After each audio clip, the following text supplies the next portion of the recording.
የተወደዳችሁ ክርስቲያኖች ከዚህ ዘመን በላይ መጾም የሚገባን ዘመን አለ። ከዚህ ዘመን በላይ ማልቀስ የሚገባን ዘመን አለ። ከዚህ ዘመን በላይ ደረታችንን መድቃት የሚገባን ዘመን አለ። ከዚህ ዘመን በላይ በልዑል እግዚአብሔር ፊት ራሳችንን ዝቅ ማድረግ የማይገባን ዘመን አለ። አያምም ይሄ ዘመን፣ አይሰማም ይሄ ዘመን። የሌሎች ስቃይ የኛ ስቃይ አይደለም፣ የሌሎች ህመም የኛ ህመም አይደለም። ከዚህ ዘመን በላይ በእግዚአብሔር ፊት መዋረድ መቼ ይገባል? ምን ሲሆን ነው የምንዋረደው ወገኖች? እሺ ምን ሲሆን? ከዚህ በላይ መደንገጥ የለብንም። በዚህ ዘመን የግድ ካራኛ አንገት ላይ መምጣት አለበት እኛ ለማልቀስ። የእያንዳንዳችን ደም መፍሰስ አለበት። የቤተ ክርስቲያን ደም ማለት እኮ ይሄ ነው። የቤተ ክርስቲያን ስቃይ ማለት እኮ ይሄ ነው። የቤተ ክርስቲያን ህመም ማለት እኮ ይሄ ነው። ታዲያ በዚህ ዘመን በኃይለኛው በእግዚአብሔር ፊት ራሳችንን ያላዋረድን መቼ ልናዋረድ? በዚህ ዘመን ዝቅ ያላ፣ በዚህ ዘመን ሌላ ነገር መተው፣ በእግዚአብሔር ፊት መዋረድ ዛሬ ነው። እግዚአብሔር እንዲደርስልን ለምነነው እንዲሰማን እንዲህ ነው። ስለዚህ ነገር ጾም መቼ ነው? እሺ ምህላም እንዲዘ መቼ ነው? እሺ በኃይለኛው በእግዚአብሔር ፊት ምናለቅስ እንደባለፉት ጊዜያት ሲሆን የግድ ከል መልበስ ያለብን እንደዛ አይነት ጉዳይ ሲፈጸም ነው። መቼ ነው ምንደነግጠው? መቼ ነው ምናለቅስ? መቼ ነው ደም እንዲቆም? መቼ ነው በቀል እንዲደርቅ የምናነባው በኃይለኛው በእግዚአብሔር ፊት? መቼ ነው ምንዋረደው? እግዚአብሔር እንደዚህ ካልሆነ አይቀበልን። አሁን የሚያስፈልገን ይሄ ሳንዋረድ አንሰማም።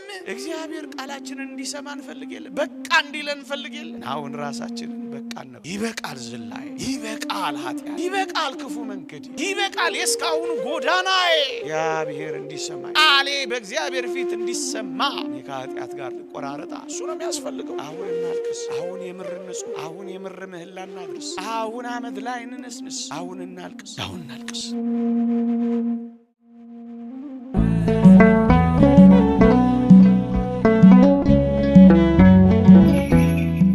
በስመ አብ ወወልድ ወመንፈስ ቅዱስ አሃዱ አምላክ አሜን።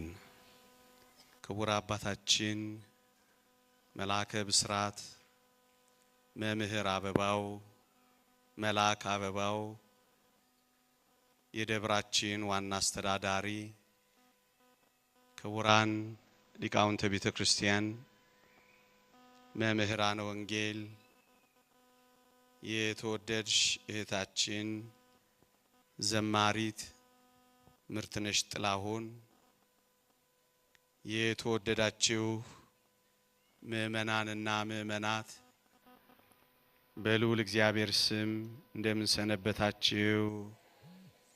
እንደምን አላችሁ? አሜን። በምህረቱ የጎበኘን እንደ በደላችን ያልከፈለን እንደ ኃጢአታችንም ያልተቆጣጠረን ይህንን እድል የሰጠን